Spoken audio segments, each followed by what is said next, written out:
Library, going forward, our meetings will be in the Pioneer Room, dedicated as the Carl Schultz Pioneer Room, on Sunday in the new building. I'll ask the clerk to read the call of meeting. Oh, here. Sorry. Notice is hereby given to the qualified electors of school district of Sevastopol that the annual meeting and budget hearing of said district for the transaction of business will be held in the multi-purpose room in the new edition of Sevastopol School on the fourth Tuesday, being the 24th of August 2021 at 6:30 in the evening. Dated this date, 9th day of August 2021. Okay. We will just go around the room and have everyone introduce themselves in your role here. We'll start with Mr. Lippke. Kyle Lipke, Superintendent. Carl Volkman, Business Manager. Stephen Dahalski, Tech Coordinator. Richard Weidman, Board Member. Sue Today, Board Member. Cindy Zellner-Ayler, Clerk and Board Member. Linda. Linda Waite, Sevastopol School District President. Keith Volkman, School Board Member. Mary Ellen Payne, President. Melissa Margraf, Pupil Services Director. Clear Hills Elementary Principal. Adam Baird, Middle School and High School Principal. Lisa Berry, School Board Member. We'll now have the election of a chairperson. Are there any nominations for a member of the general public to act as chairperson tonight? I would nominate Linda Waite. Second. Are there any other nominations? Any other nominations? Any other nominations? Hearing none. All in favor of unanimous vote for Linda Waite, say aye. Aye. Opposed? Motion carried. Linda, will you come and sit up here by Mr. You had no choice, right? I was thinking we'd be meeting in the new Carl Schultz Memorial. Linda, you come back next year and you can chair the meeting. Next year we will be there. Yes. We had originally planned to, but it's not quite set up and ready The for. technology is not all in that room yet. Linda, is your last name spelled with an E at the It end? does not have an E on the end. Okay. It's W-A-I-T, like hurry up and wait. All right, thank you very much. All right, well, thank you.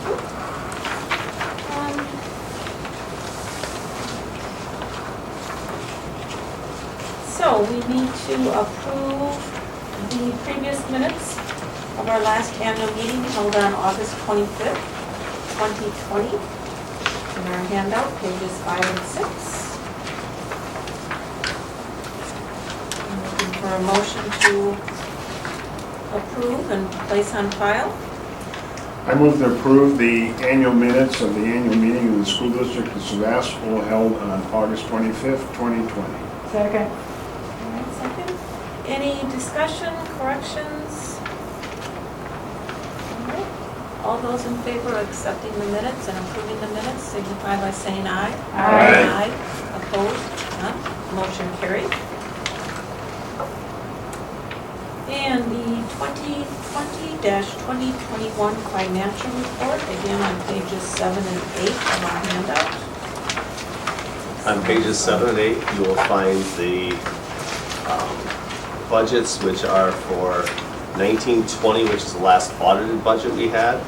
The unaudited for 20 and 21, which the audit began on Monday and will continue through Thursday or Friday of this week. And we'll receive that report probably November-ish. November, yeah, I hope November. And then we have our budget for the 21-22 school year.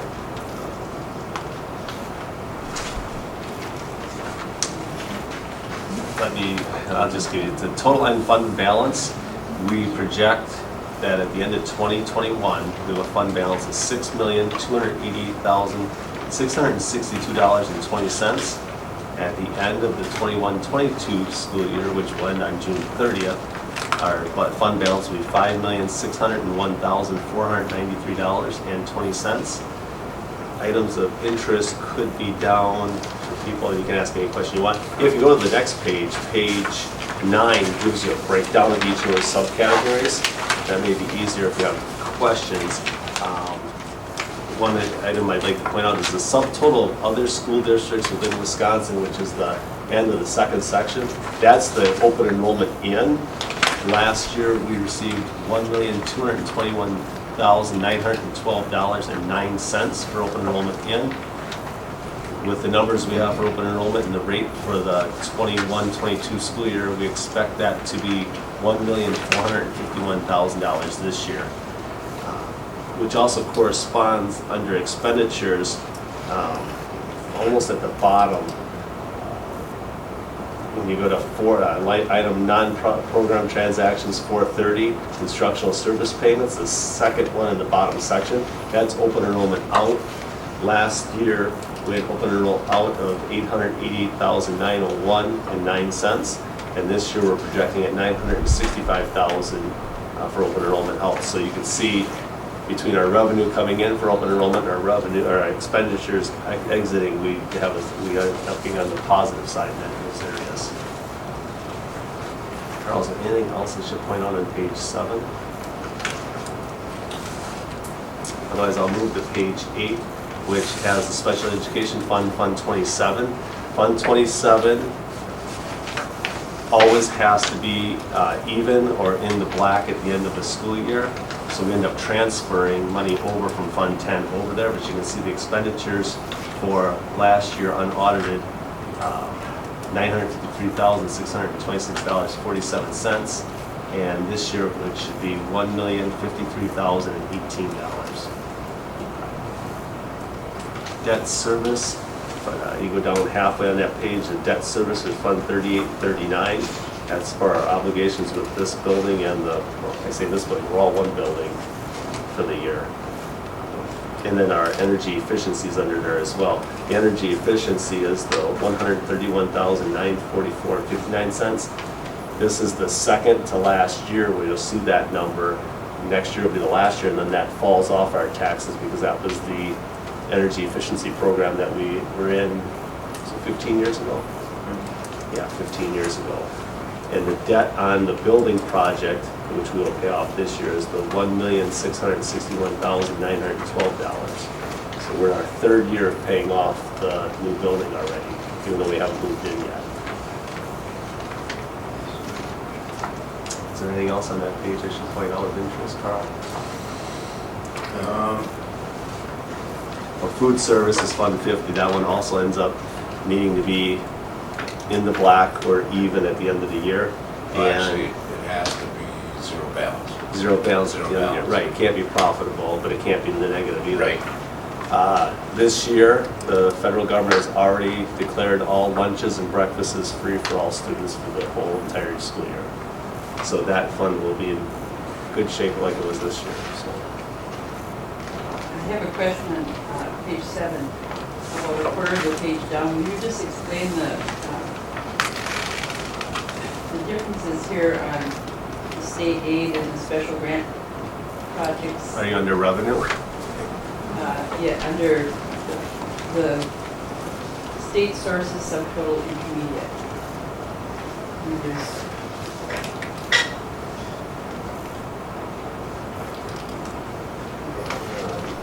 About 630. Is that where you're at? 630? Probably that whole section, Kyle. Yeah. What? 610 through 6. just saying there's quite a difference. Was the 90,000 down to 4,000, was that the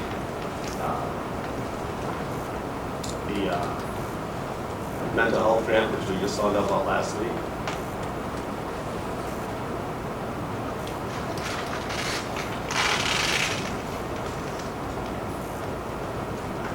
The DPI special project grants?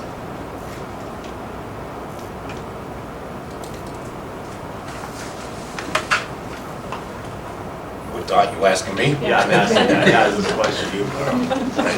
Sorry, what was your question again? The question is on 630, DPI special project grant, we went from 90,000 down to 4,000 approximately. Is that where the mental health grants came in? Because we didn't get it awarded until last week? Yes. Okay, Yes. that's the difference. There's a 3-year grant, and now it's a consortium we have with the other school districts of the county, and we're the financial agency for that, and we just got awarded it now. Sort of mental health coordinator basically, and we don't have that person yet hired, but Mrs. Bargraff's in the process of posting that position, so that's the difference there.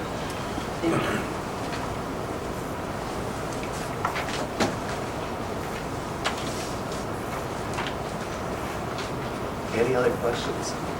When you say all lunches and breakfasts must be served free, so you cannot charge for? This year, we're not charging, right. Last year either, because of COVID, the federal government last year declared that all lunches and breakfasts would be free. We have free and reduced lunch for students, families whose income is at a certain level. And it said last year, they said, well, they did it like 2 or 3 times when they extended it. They said, we're making it free for everybody. Yes, and so it's good for us because we get reimbursed at a higher rate than what we actually charge for lunches. It helps out our middle and high income families because the low income are already receiving free and reduced lunch. The part it does help though is the families that maybe don't fill out the paperwork. There's some people that don't fill it out and then that may qualify but don't fill out the paperwork. This way, everyone's in the clear. And early this summer, like June, they said we're already going to do it for the 21-22 school year. So, and we did individual lunches and breakfasts when kids walked in. They got a bag breakfast every morning. And then if we were on that AB schedule, we had food for them going home as well. Because if they were, it was an A day and tomorrow's a B day, we had them take it home for the following day. So a lunch and a breakfast was available every single day for every student yes, if they wanted it. If they wanted it, yeah. Then we still have kids at Brown Sackett or whatever. There was a lunch or a breakfast every day for every student. And that'll continue this year as well. And that $271,687, that covers the costs That's the cost of the of whole. lunch and breakfast for? Well, that goes not just lunch and breakfast, because it also is the expense of the staff that service that, or cooks, and their wages really? are in there, yes, Okay. right. Does that include any of the summer program then too for lunches? We don't Or have- breakfast? We or did this did you not summer. participate We in did this that? summer, but we did the previous year when we were sent home in March of 20. We made deliveries at that time. Well, actually, Well, the summer school in that summer. right, but all of the free lunches and breakfasts for all students right now are going under the summer food service program, and they have for the last 2 years. Even though it's during the school Even year, though the it's federal during- government calls it summer school program Right. lunch. And I guess I don't care what they call it as long as the funds come through. And the debt service, that 1.6 million on the new debt for the new portion, That's is that going to be about the same then every year going forward, or does it start decreasing, or does it? 2 years ago, it was less, Mhm. and then it jumped up, and now it's gonna stay about that. But then when that 131,944 drops off of the energy efficiency, we staggered our payment back of the bonds to, that'll increase a little bit. So we got kind of, yes, it's gonna be pretty steady. I forgot, was that 10 years? No, it's 20, years. 20. 20. But this is year 3 already. Yeah. Okay. Did anyone else have any questions on the budget numbers at all? No?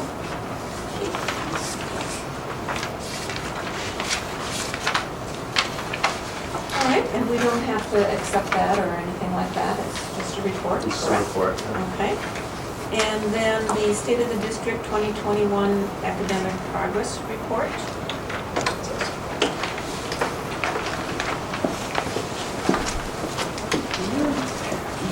Okay.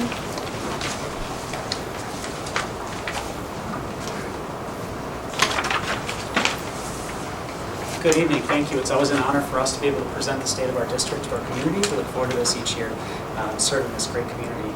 In addition to that, we're especially excited about this year because we have the opportunity to open a brand new facility. Hopefully our community has a chance to see that on the 22nd. If not, we welcome you to come and visit us at any time. We're really excited about that. We're also excited about hopefully having a more normal school year this year. Yet to be determined, but we are anxious and excited, and I think all of us are ready.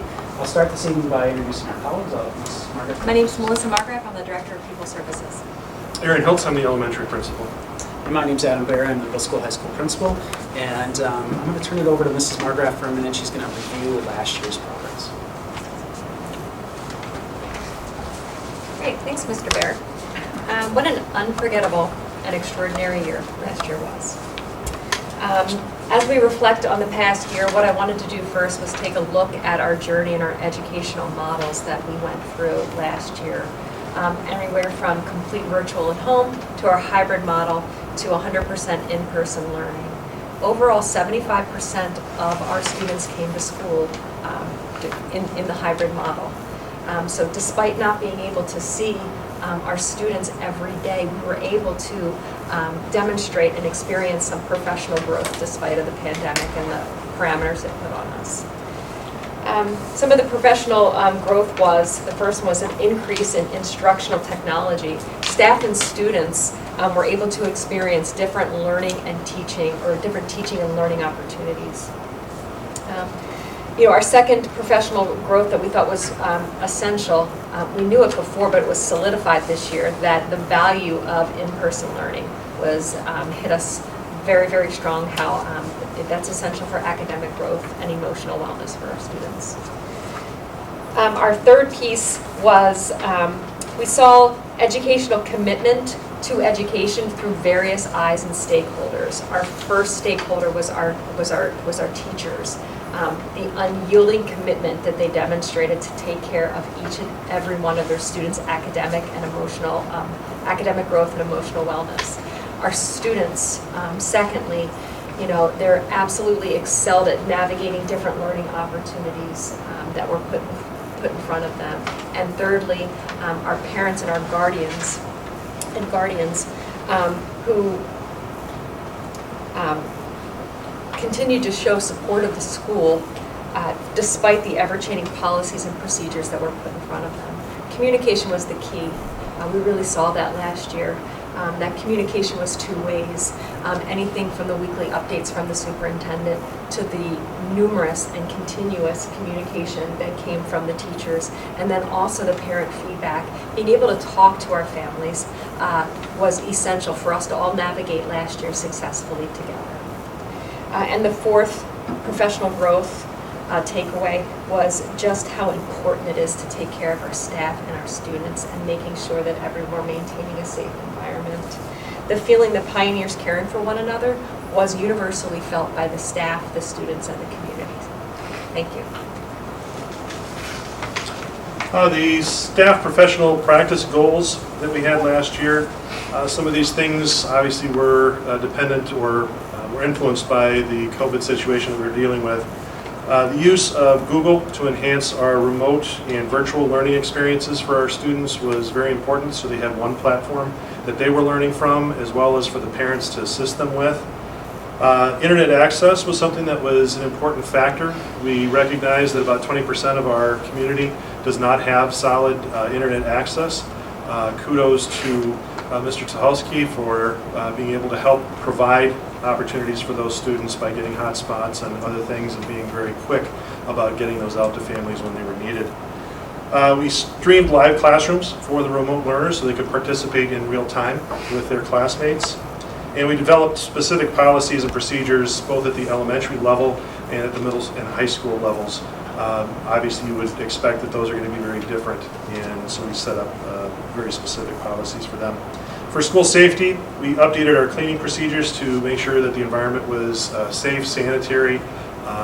We increased all of the things that we normally do to make sure that our building was clean when we left for the night and was ready for the students to come back the next day. We did that not just here at school, but on our buses and other venues that we were accessing to make sure that it was the best possible environment for the students when they were here. The social and emotional learning and student mental health was important, as Mrs. Margraf had mentioned.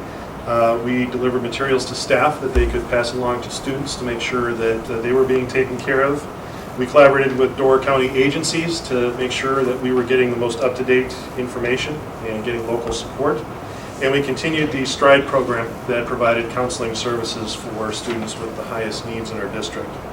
And then lastly, we provided self-care opportunities for our staff throughout the school year so that they in turn could then give everything of themselves to the students that they care a lot about. I'm going to talk a little bit about student performance because right now we don't know how COVID has impacted our population, our students, so it's really important that we're mindful of those important measures that will help us gauge our students' success and progress here at school. So the first thing that I want to talk about, typically we'll share state assessments, which is a universal test that all students in the state of Wisconsin take during the spring of each academic year. And those tests are your Wisconsin Forward exam, the dynamic learning maps, the ACT Aspire test, and then the ACT test. We don't have access to that information, unfortunately, because I will remind you that in the spring of 2020, that school year, the Safer at Home order went into place, so we did not have that testing suite available to us. Last year we did have that test available and our students took it in the spring of 2021, but unfortunately that data is either embargoed or not available yet. So we can't make comparisons to how our students have progressed unless we go way back to 2019, which isn't really helpful. All right. But here at Sevastopol, it's really important that we use that data, and I want to let you know that if we wait for that information, it's already too late to impact learning.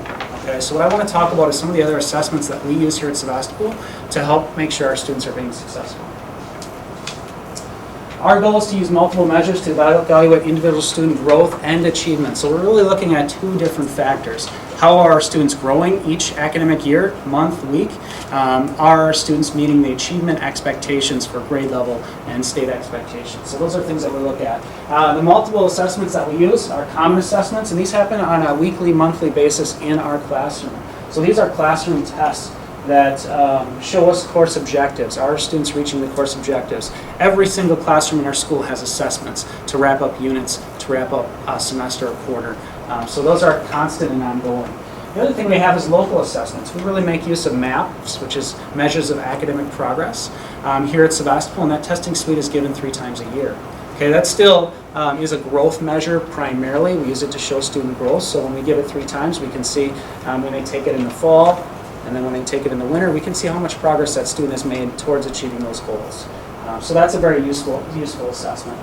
The other one I talked about was state assessments, which is the Wisconsin Forward and the Aspire exams. Those, as I said, are a little bit late, so we don't use those for much more than a comparison purpose. And then the last one is to see our college readiness, and that is the ACT test. That's what that test is intended to do, is to measure our students' readiness for their freshman year of college. So what I wanted to really show you, and those are just a few examples, but there are multiple measures that we look at on a consistent basis to make sure that our students are making progress towards our learning goals. And these tests, all of them, are part of our data review teams, part of our intervention teams, and we're meeting with our staff, not only for classes, but more importantly for individuals. Every individual student has a roadmap, and we're able to review this data on a regular basis with our intervention teams and make sure that we're making progress towards all of our goals. And the other thing that I wanted to show you, and I don't know if you can see this graph very clearly, but this is how we look at data for students. We have an X and Y axis. On the X axis on the bottom, we have achievement in a percentile. So this shows where a student might be performing in comparison to other students, same age, same level. On this axis, we really look at growth. Okay, so starting at 0 all the way to 100, we can do the same thing and look at a percentile. Is that student growing at the same rate of a student, same age, same class? What we're looking for is we divide that at the 50th percentile both ways. That's what gives us this X axis, or this X right here. And what we want to see is we want to see our students up in this quartile, all right, the top right quartile, because that means they have high growth and they have high achievement. Okay, so when we talk about data, this is a common language that our staff uses in order to assess our student progress.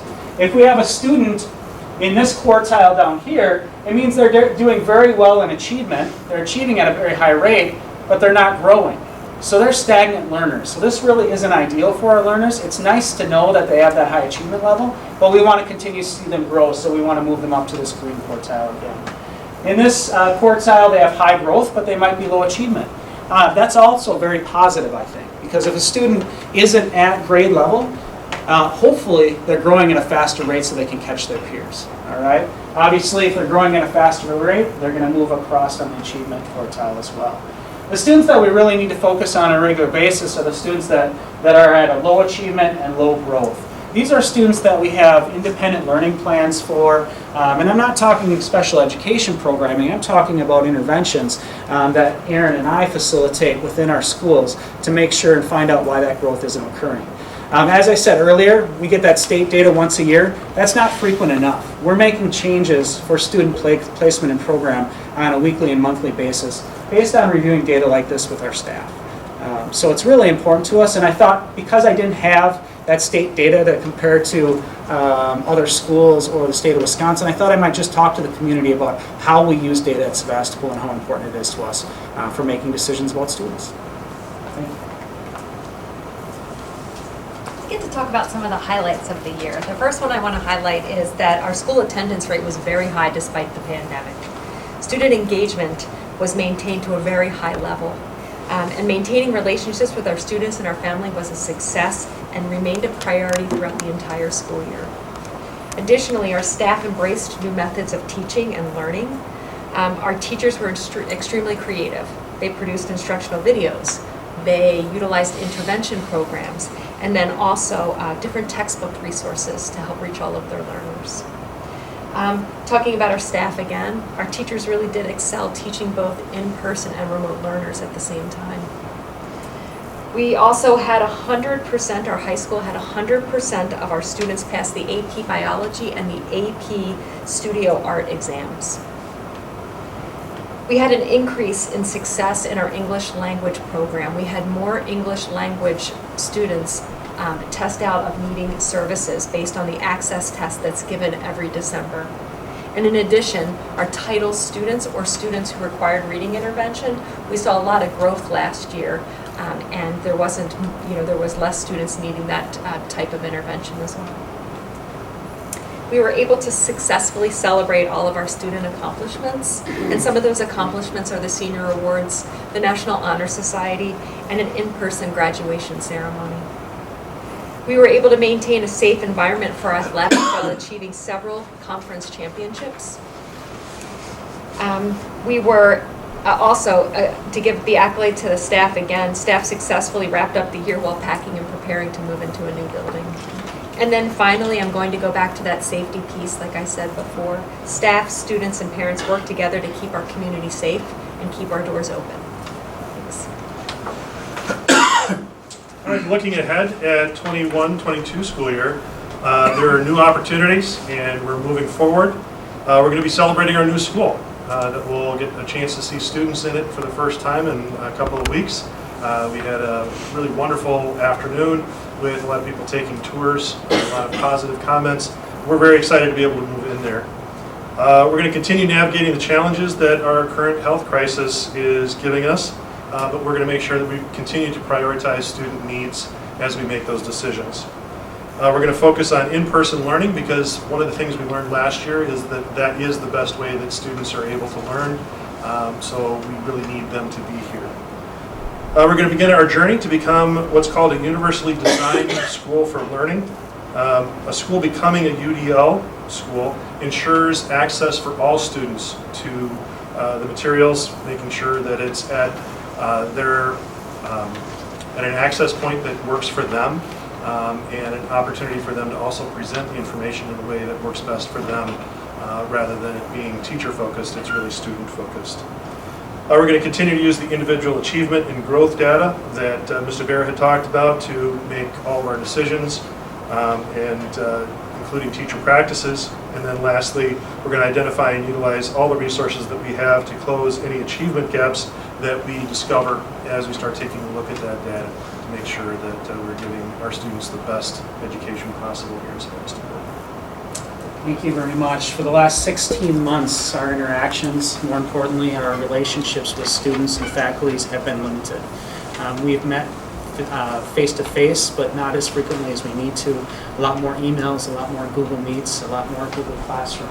And that is, of course, working. Our teachers have maintained that. Our students have participated, and we have been able to make progress. But we recognize that work needs to be done to get us back to an environment where we can interact, build those relationships like we've been able to in the past. So we're excited about this year, having our students, of course, in person, being able to see the smiles on their faces as they walk into the school on the first day of school, and we're anxious to do the work to make this the best school we can.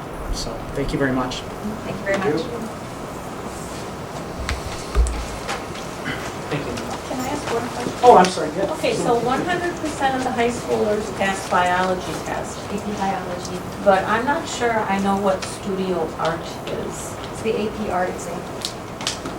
It's an advanced placement, college level art class, and you have to draw, paint, and submit several pieces of So artwork. it's really, And in order to achieve that credit, you have to have a certain level of art and a certain number of pieces, and then they rate them, and if you achieve a certain level, you will receive college credit. so graded on like talent in various painting, drawing. Exactly, yeah. All right. So they produce actual art pieces and then just submit them to the board. Okay, cool. Thanks for your Thank question. you. Any other questions? Thank you a lot. Sorry. Thank you. Good job.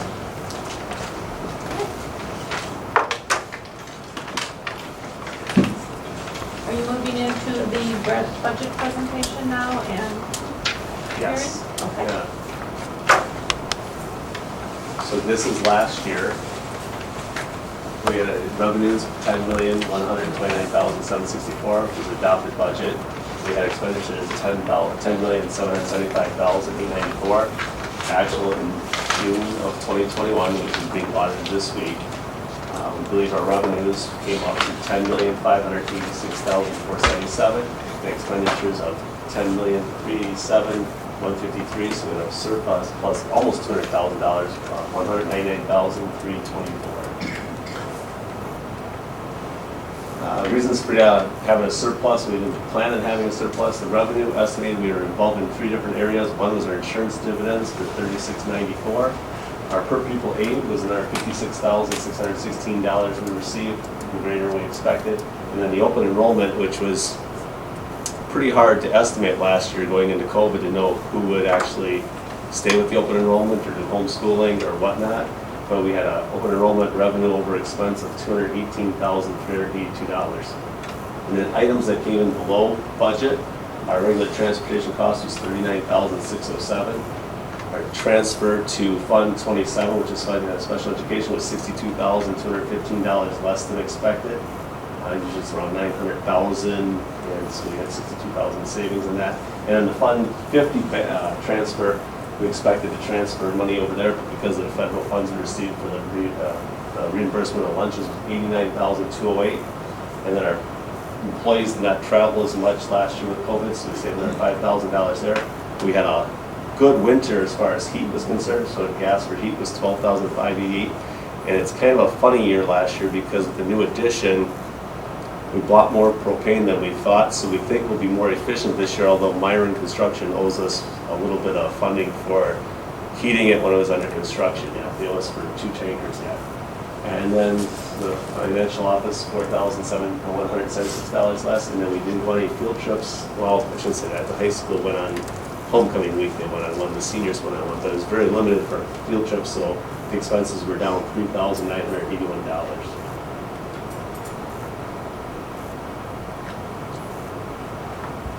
Lose it, Steve? You break it? It broke. Sorry. You want this, Carl? Sure. Next one. Oh, that's it. This one. No more slides on this one? No, that's it. Okay, you gotta go to the next Oh, one. yes. Yeah. Sorry. No, it's all right. So looking ahead at this school year here, yeah, you can just, There you go. Fund 10, general fund revenues, we're projecting will be at $10,478,076.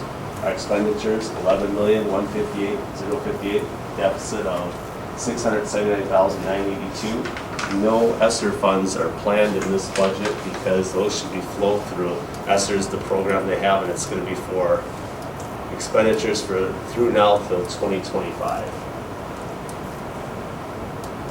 Our budget is based, of course, on our enrollment. Enrollment and head count are 2 different figures. Enrollment is how many kids are actually here counting open enrollment and residential students. And so we believe as of the 23rd of August, it's going to be 613. I think after the last couple days, it may go up from It may there. even go up. We've had more requests. Every day we're getting more as we get closer to the school year. But the head count, even for the open enrollment, for the enrollment for DPI, that's actually how many students we have that are residents that are here, but like a 4K only counts as 0.6 of a student for funding purposes. So whatever that number ends up being, in the third Friday in September is a huge number for us. And then the second Friday in January is important, but it's not as important as that third Friday count. So we won't know that number officially until we get to mid-September. What is the date that they can, the last date that people can open enroll?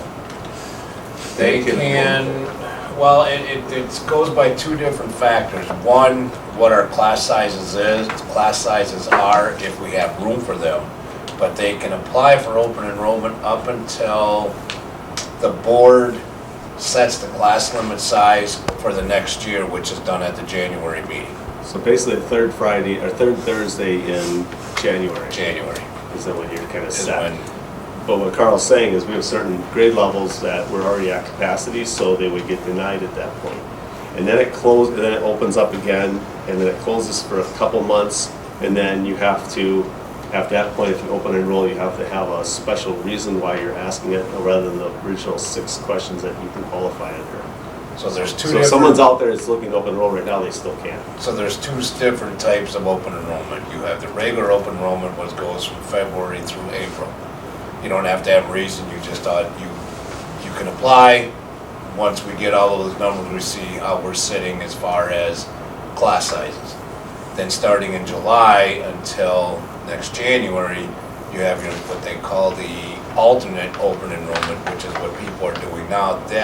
Then you have to give a reason.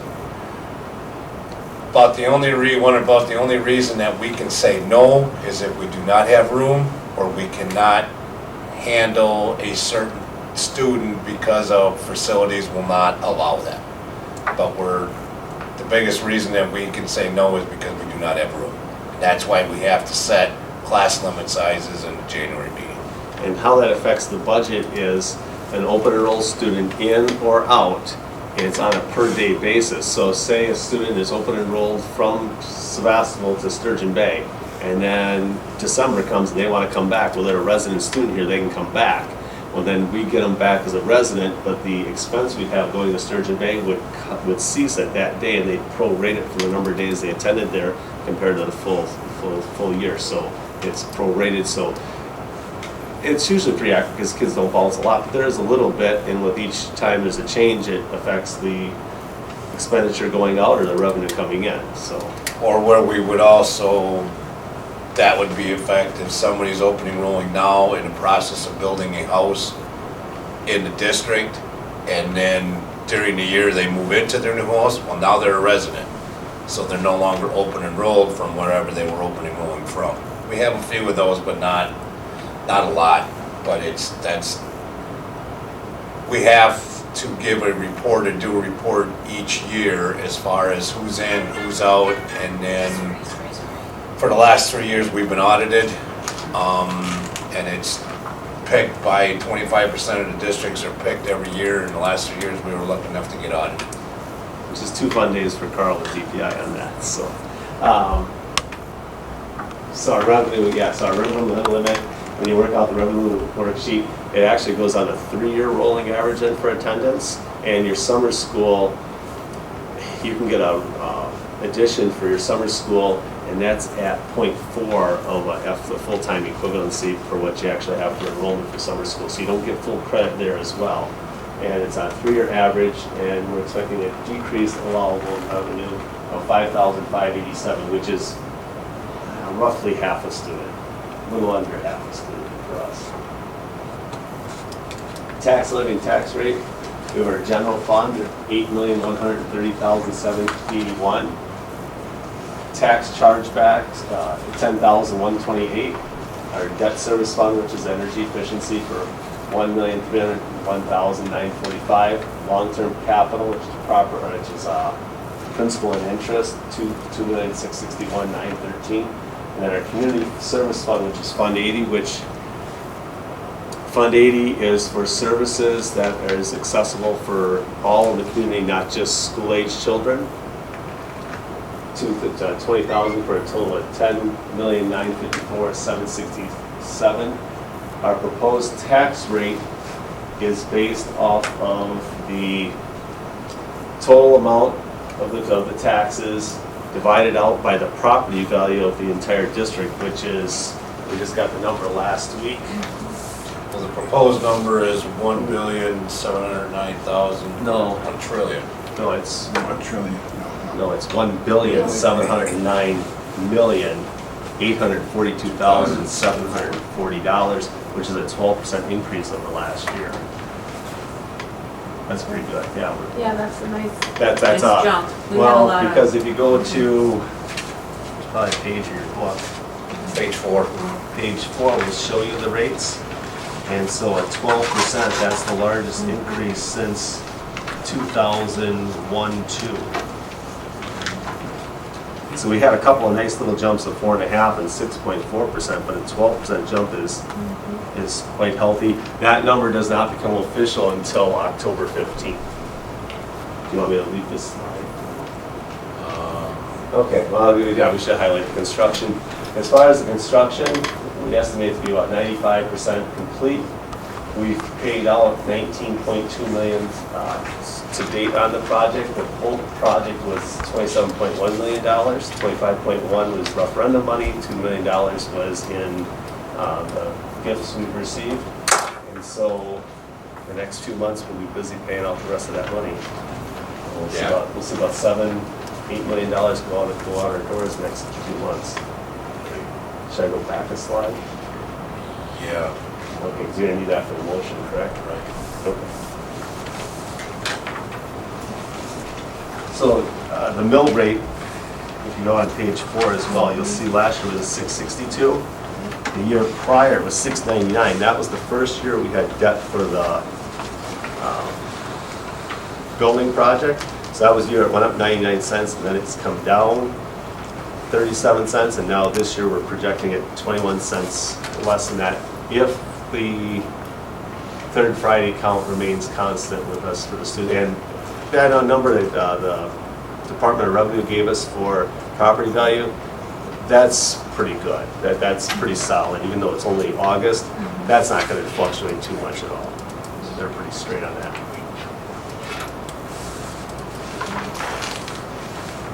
a nice jump in equalized valuation. 12% is huge. Okay, and we don't need a motion to accept that or anything or place on file, right? All right, correct? Correct. That's Number just the 9, report. approval of the 2021-2022 school tax levy, and I believe we need to spell out the 5 categories there when we make that motion. So very easy, the slide is right up there. If somebody would like to make that motion to approve the school tax levy, and you can just cite what's on there, or it's also spelled out on page 9 at the top. Also moved as printed at presented. Okay, so general fund levy, $8,130,781. Chargebacks, $10,128. Debt service, $131,945. Capital expansion fund, $2,661,913. And the community service fund of $20,000. And then Mary Ellen, if you want to state the total, $10,954,767. $10,954,767. Okay, thank you. I'll Second. second that. Any discussion, questions, anything on the levy? Mary Ellen, for my record, what's your last name? So the first name right now we have to, it's Marie, little I, little e, L-L-E-N. Last name is H-A-E-N. Big Spell your first name again, H-A-M-A-R-I, E-L-L-E-N. okay.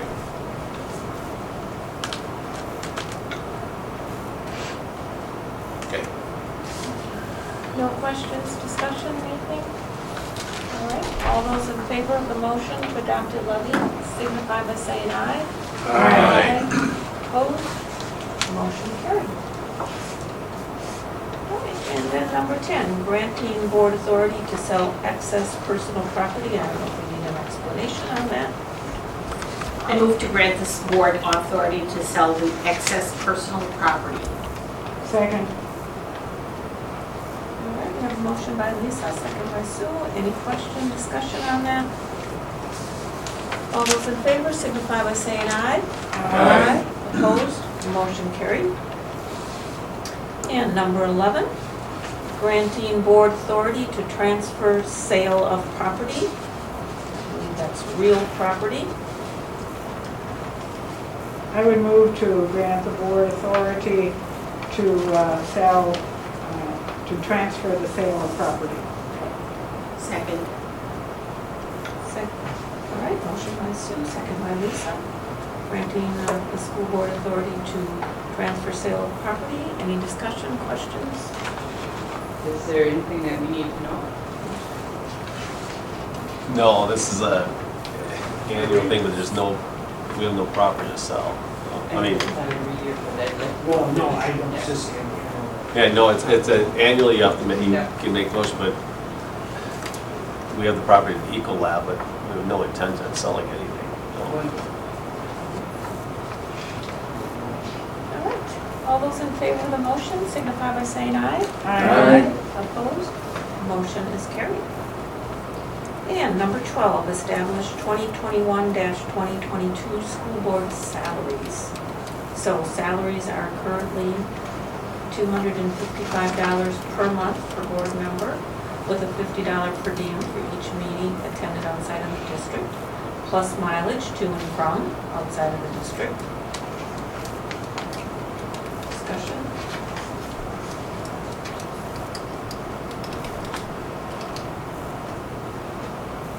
So we could have a motion to retain the current salary or increase the salary or? It has been a few years since we've increased it. This is my 5th year and we haven't increased it in 5 years in my knowledge. no, it was increased last year. Oh, then I'm wrong. Okay, then it was just last year, all right. Yeah, to approve 2021 salaries as stated. so you want them to stay the same? Remain the same? I would make a motion to remain the same. Second. So we have a motion by Keith and a second by Sue to keep this school board salaries at $255 per month, plus the $50 per diem, plus mileage. And that would probably be pursuant to the IRS mileage Correct, standards, right? correct. Yes, it was increased last year, but it doesn't say what it was increased from. 225. So Went from 225 to 225 to 255. 255. I forgot that without you talking about it. Yeah, I do remember making that motion. And I made the motion. Major raise, okay. All right, so all those in favor of the motion signify by saying aye. Aye. Opposed? All right, motion carried. And then to set the 2022 annual meeting time, place, and date, and granting the board authority to change that if necessary. So that is usually the 4th Tuesday of August. It's usually, and that's just been tradition, so it can be up to the time we need to set the levy for next year. And it'd be nice if we, because we don't, what happens is August 15th, we find the property value is finalized, and then Carl and I usually go to a deep dive workshop right after that, where they walk us through the revenue limit worksheet to make sure our numbers are correct. So it'd be nice if we just had one meeting to set the levy, finalize the levy as well. And you Because like we did this? this, but we don't know for sure that those are our numbers at October, so What- we basically had one. So you like this date, or you prefer No, I another date? prefer an October date. Yeah, I'd like to make a motion as a resident to change the annual meeting date to October 25th, 2022. And the reason is that the State of the District report can be more thorough to include academic data that we weren't able to report on right now. I just think the community needs a more well-rounded and accurate report on how the district is doing. I'll second that. There was a motion? I'll second it. Yes, it works both academically and financially. So there's no Wisconsin statute we need to worry about? No, I already talked to Ray Gerber, our lawyer, about it. All right, so we have a motion by Melissa to change the What, meeting. The next- 10/22? Okay. I seconded it. And that's a Tuesday? Is that a Tuesday? Tuesday, yeah. Tuesday, October 25th, 2022. And same time, 6:30 Yes. PM? The 25th. The 25th 25th of October. October. 25th, 2022. And then what Carl will do on the 26th is get his paperwork ready for municipalities. Right. Did we have a second to that motion? Lisa. Lisa did. Lisa? Yep. Okay. All right, any more discussion on that change of date? If not, all those in favor signify by saying aye. Aye. Opposed? Motion is carried. I'll have to remember that. All right. And number 14, I guess before we adjourn, just being out and about in the community the last couple days, I've had so many positive comments on that dedication ceremony. So Lisa, superintendent, principals, maintenance, teachers, everybody, thank you, thank you. It was fantastic. I really liked the confetti coming out of it. And I was so glad to see Mr. Schultz there. Nice job. And people were watching it online too, people that couldn't make it, I heard a lot of Yeah. And we had a beautiful day. We couldn't have asked for a better day. All right, so thank you. With that, I make a motion to adjourn. Second?